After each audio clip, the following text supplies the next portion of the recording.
So thanks again. I remember I joined, gosh, when was that? When did we all start the coffee Zooms? Was it back in like May?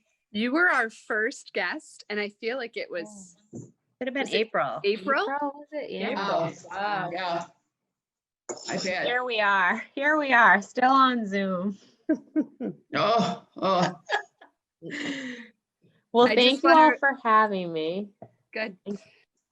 So I know both Carrie and Debbie kind of wanted me to touch base. If anyone had any questions, circle back around. Obviously, it's been over 6 months since I've been in front of everyone. And also to even touch upon some Halloween guidance and regulations.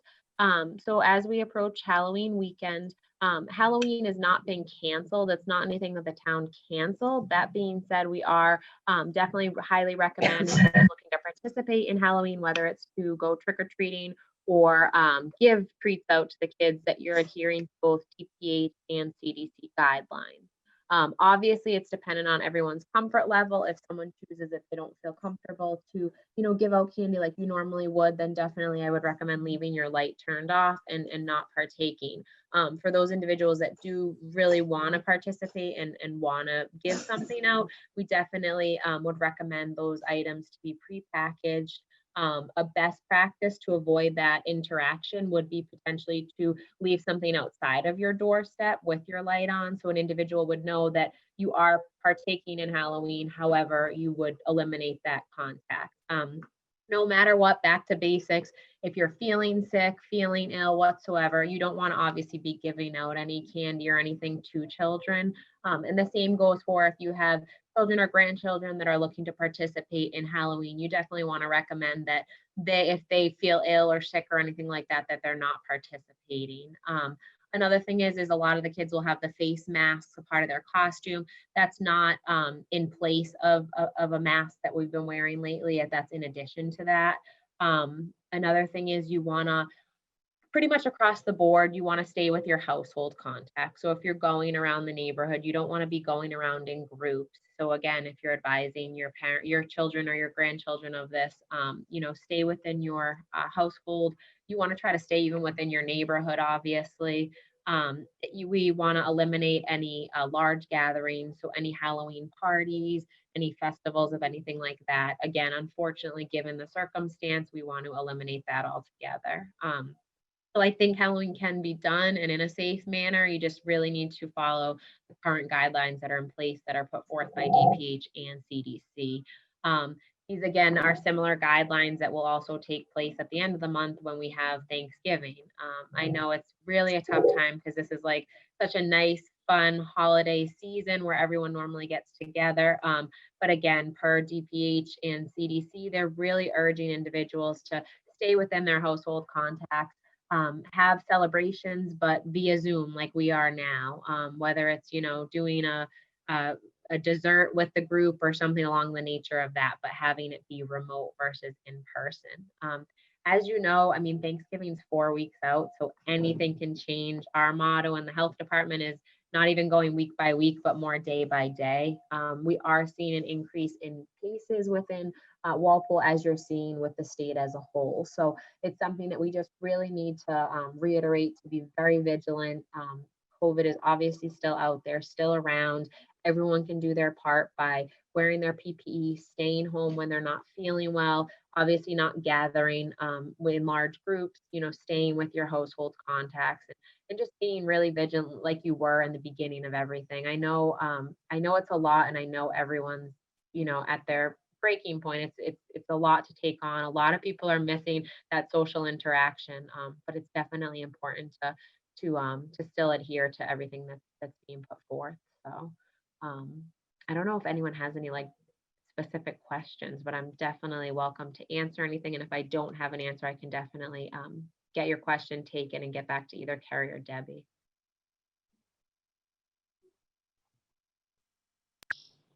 Are there any questions out there?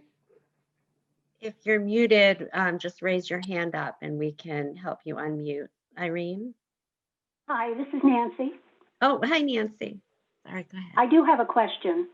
I heard last weekend that Norwood was back in the red zone on the COVID map. Where is Walpole? So Walpole, as of September 30th, we were prior to September 30th, we were in the green. After September 30th, we did go into the yellow, and we have been in the yellow ever since. So you are correct, Norwood did go into the red, Walpole remains in yellow. So That's one we hope below to green. stay that way. I'm sorry, what was it? That's one step below green. So the order goes gray, green, yellow, and then red. Oh, I see. Okay. Well, thank Yeah, you. so- no problem. So we keep a close watch. I'm sure you all do as well. The reporting for that is a 2-week period, and it goes from the Sunday to that following, so 2 weeks out, that Saturday.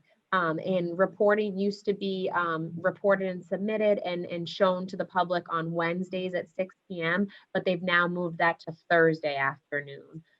So that's something today at Thursday, we will find out what color we will be for that 14-day period, which ended this past Saturday. So it's a little confusing because it's not data that ends, as of yesterday, it's actually the Saturday prior. And again, even if a town were to go into red, the guidance by the state is to look at a three reporting period. So that would be obviously the 3 weeks of reporting to actually make a decision on what actions need to be made. In addition to that, there's other things that you want to look at because there may be higher education in your community, which could lead for a cluster. There may be group homes.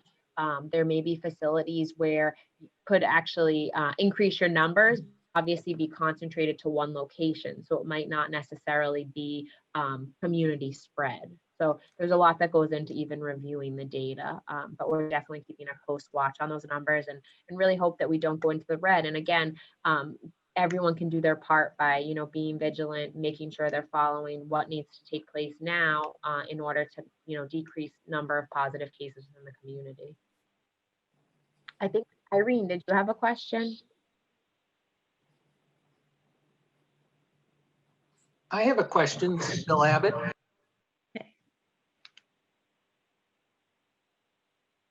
Go ahead, Yes, Bill. Raise your hand. Raise my hand, it doesn't do any good. Go ahead, Bill. Okay. I had my hand raised. Denise can tell. Yeah, there it is.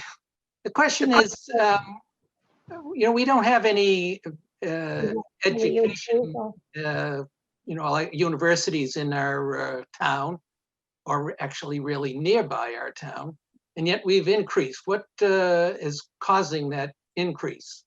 So that is a really good question, Bill. So obviously compared to, when we first started, schools weren't into play. So schools have reopened and you may not see anything take place initially. So you have schools reopening, you have school sports reopening, you have, as you probably are aware, a lot of individuals are kind of back to work. You can see it on the roads, even like the traffic from, even the end of the summer to now is like completely the other way. So you're having more people out and about.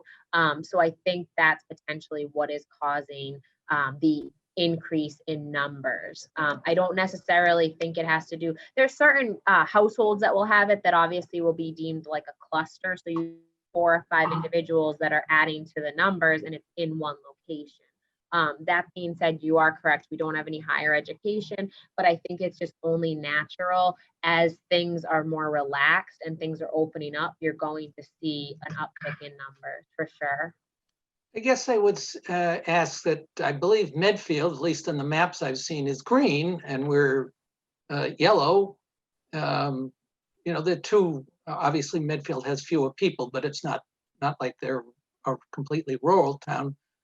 But they don't have education. They got kids going back to school, people going to work. I was just wondering And I know I can't speak directly upon it, but I know some of the schools started later than Walpole also. I don't know specifically with Medfield, but I think it's just a combination of that. Like, I don't think you hear on the news, like some places have broken up parties and they've had hundreds of people at a party or things like that. Like, we haven't had cases like that within Walpole that we're aware of. But I think people are gathering. I mean, you can see outside that people are out and about. So I think it's just really, really, really being mindful of that and letting people know that, like, right now, COVID requirements still stand and and people need to watch what they're doing and they need to not gather. And it's only going to be harder, I will tell you, because as the weather gets colder, things are going to be brought inside, right? So it's really hard, and I know it's been 8 months now, and I know people really miss that social interaction. So I mean, to have platforms like Zoom and things along that nature, I think it's great because you can actually not only hear them, but you can actually see an individual. But it doesn't make it any easier. And I think with the holidays around the corner, you just really hope that people are adhering to the guidelines, and I think that's what will help us, so then we don't go into the red. One thing that I've noticed is that now you can't go into a store without seeing everybody having a mask. You can see they got out of the cars, put their mask on, and head into a store. So attitudes certainly have changed, although we see on a state level an increase from around 1% or less to, I think we've Over just 6. crossed over to 16%. Yeah. So it's not kind of concerning that, well, I felt safe going to the grocery store, 3 weeks ago. Everybody was wearing a mask or whatever. The state was still reporting, at 1% or just below. And 3 weeks later, everybody's still going, I don't see any change, but something's changed. You'd have a concern going into a store where you wouldn't, 3 Sure. weeks ago. No, I agree. And I think it's tough because, like you referenced, Bill, like everyone's wearing their mask and whatnot. But I think there are people out there that potentially aren't wearing masks. And I think there's people out there that aren't doing what they should be doing. So I think, again, I think personal protection is the best method.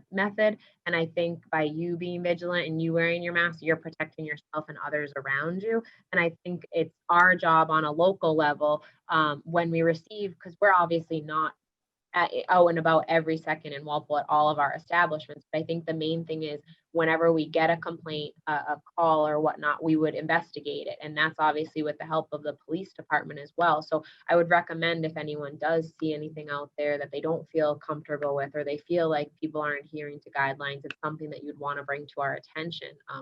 Definitely not bothering us, and we would work with it. But then that's something where we can reach out to the business owner if it is, or if it's like a large gathering of kids on the school fields, we could reach out to the schools and make sure that someone's being mindful that these gatherings aren't taking place. Because as you know, the more gatherings that are taking place, the higher the numbers that are going up. And then eventually things will have to go back to the way they were, and things will slowly shut down, which we don't want to see, obviously. Thanks. Irene.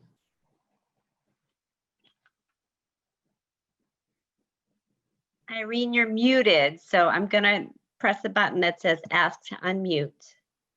Do you see that?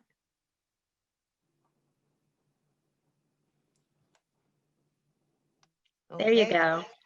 Okay. Yeah, I'm having some health problems. And I called the doctor today. Now, they're going to have a nurse practitioner call me this afternoon. But my concern is I have a daughter that works in a hospital.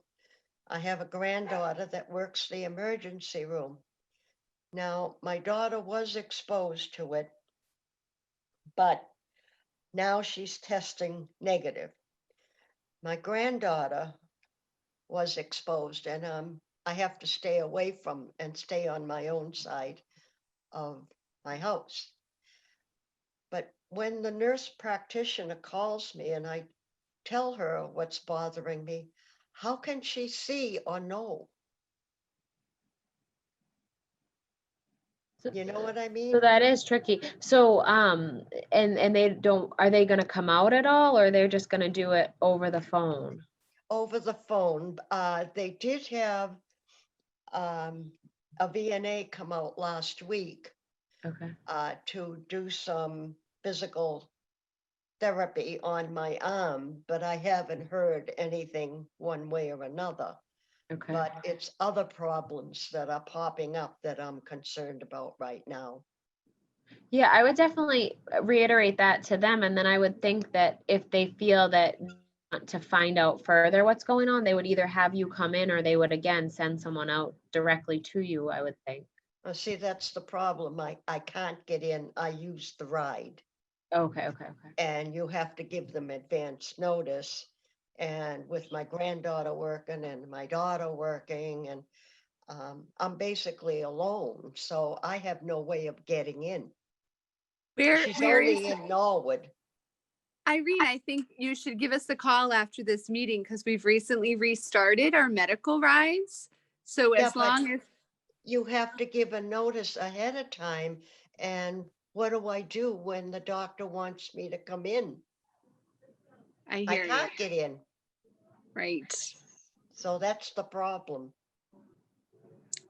Well, maybe even the doctor could give you like a day later in the week or something like that. So maybe not the exact same day, but said, okay, later in the week of next week, you can come in at this time. And then that way that would have enough time to secure a ride.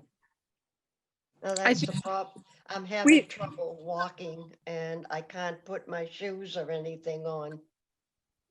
I think then, have you been in contact with the VNA when they came out to you? I think that they might be the best bet then.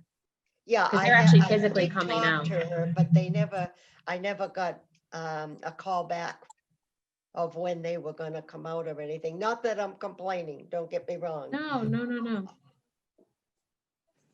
I mean, it's just the way things are now.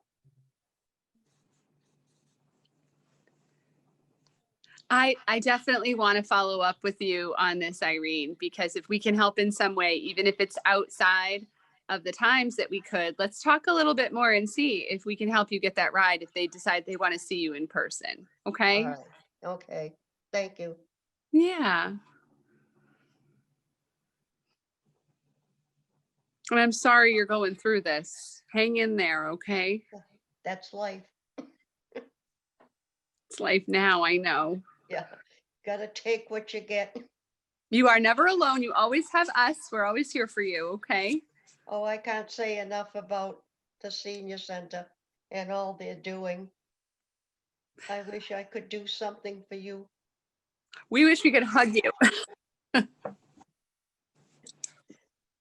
Thank you. Harry, we can talk about this, either you or I, and we can call Irene and see Yep, what we we can will. set up. All Let's right? see what we can do, okay? Keep Okay. us in the loop with how it goes with the doctor, and let's see what Okay. we can work out, okay? Okay, thank you. Yeah. Any other questions while we have Melissa? I think relative to Mr. Abbott's question, if people want to see the data that Melissa's referencing, they update the town website all the time with the number of cases that they're currently monitoring, as well as a breakdown in the age groups, where you can kind of track along and see the age groups that might be experiencing more cases. I can tell you I'm looking at that, and it's not really our seniors. So it's really helpful to be informed through the website about what's going on. And the state does release that form that Nancy referenced earlier on Thursdays, and that's available online to look at the town by town data as well.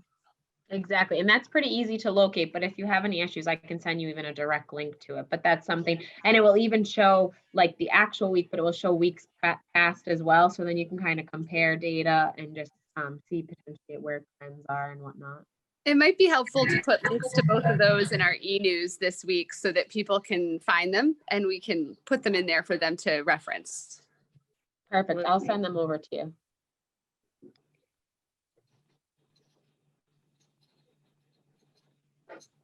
Okay. Any other questions for Melissa? Yeah, I've got a question, Melissa. What are your senses about a vaccine? So when we do meet, we meet with the state via the phone twice a week. They're talking about obviously drips and drabs at first, and then probably mass quantities, which probably wouldn't be until early next year. And it would be similar to H1N1 and things along that nature for vaccines. There'd be like a priority. So you'd have obviously like your healthcare workers, your emergency personnel would be first here, then your potentially your school staffing, older population, people that are more highly susceptible to obviously contract the virus. So, but I would say mass quantities, I from what we're hearing from the state, I wouldn't anticipate it until early of 2021. But I mean, things change regularly, so hopefully it would be sooner than that. Great, That's good information. Yes, Bill. A lot of people don't like to get flu shots. And here's another vaccine. Do we anticipate that we'll have similar reluctance, of people getting a vaccine once it's available? Of course, we don't even know what, there's a number that are being worked on. It's true. It's tough because I know you've spoken with people as well. Some people I feel like are ready for it tomorrow, and other people are like a little skeptical and they want to wait it out and see. So I think you could get a mixed batch, similar to like the flu vaccine. We did actually have our first for Walpole, our very first drive-through clinic for our flu clinic on October 4th. I'm not sure if anyone participated in it, but it was actually a really big success. We had 352 individuals we were able to vaccinate.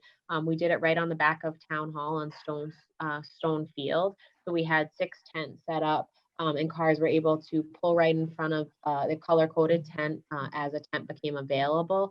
And then from there, they were able to get either vaccinated in their vehicle, or they were able to go underneath the tent if they had small children or needed additional assistance. So I feel like that was a really good kind of a mock trial if we were to do something like that. And honestly, all of our volunteers, our Medical Reserve Corps volunteers, our CERT volunteers, were really happy with the layout that we did. And I think they preferred it rather than we normally do it in the high school, during off school hours. So I could see this being something that maybe even if we had a larger group, maybe bringing it to high school, but having that outdoor tent set up, a drive through with the ability to also get out if needed further assistance. So we do work closely with, again, our Medical Reserve Corps, our CERT team, as well as the Walpole Police Department. So we're kind of eager and awaiting a vaccine. And I think we have a lot of good emergency response and emergency dispensing plans already on file that we could use once the vaccine does become available.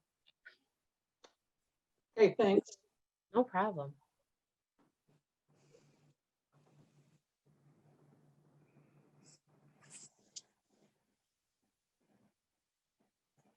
Any other questions?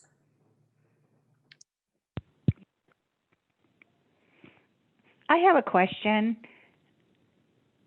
Yep, go ahead. Sure. for Melissa. Yeah, I'm Dorothy. I think I've talked to you in the past, Melissa, about different things, but Dorothy Vagar. But I'm wondering on this issue, when I talked to an epidemiologist before, when this all started, and I asked about a vaccine, and she said, usually, we won't even put one out till 2 years minimum. Then I know or a year and a half to 2 years. But then on WBZ radio, I heard something too, and they said 4 years they're even thinking, to really make sure, if it's going to go and be safe for people. So they were even upping it to 4 years.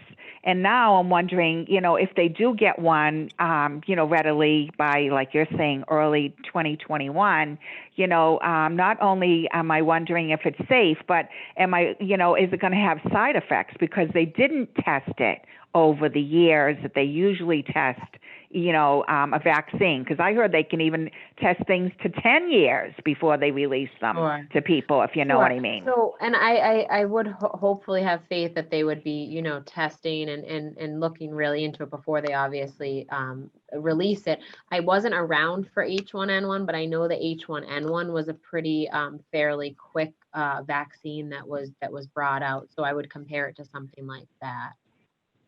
Mm-hmm. So they did no update on this, whether you think it's going to have side effects or where it's not, you know what I mean? Around Sure, a long and I time understand to it. I think test. that's why they haven't, they obviously haven't released anything yet. It's still very much in the works. Okay, yeah. I appreciate that. No problem. I think that's more of a stay tuned. Right. Yeah. Irene, you had another question? Not a question, but sort of a comment. If they come out with a vaccine right after the first of the year, say, I've already decided I'm not going to take it because I feel like they're rushing it too much. And like the one before me said, how do we know there's not going to be kind of long-term after effects or something. You know what I mean? Yeah, I definitely I think it's more, we have to kind of wait and see how everything rolls out. But I think it's definitely, everyone has their own preference if they choose to or choose to not take it. But I think it's definitely in the early stages right now. Because right now I am also in a research study with Brigham and Women's and it's a Jewish hospital. I keep forgetting the name. And I don't know when they're going to call me in again, but I have already stated I will do anything in the research except take any trial medicine. So that's why I'm leery. Sure.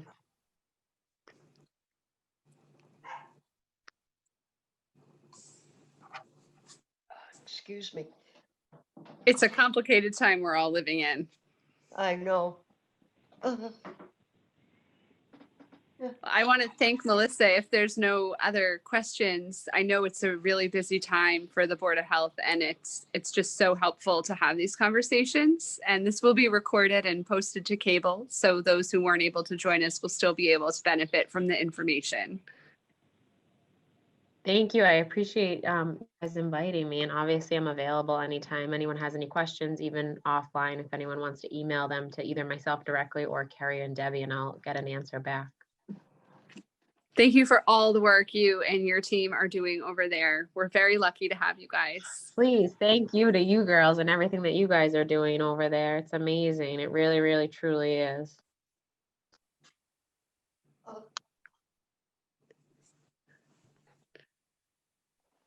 All right. Well, we'll see everyone next time. Next week, we have Senator Paul Feeney joining us. So we hope you'll join us Oh, again. that'll be fun. That'll be a lot of fun. Submit your questions to make sure that we can cover all the ground that we need to. But they reached out to us and we're very happy to host them next week. So come join us again. Thank you.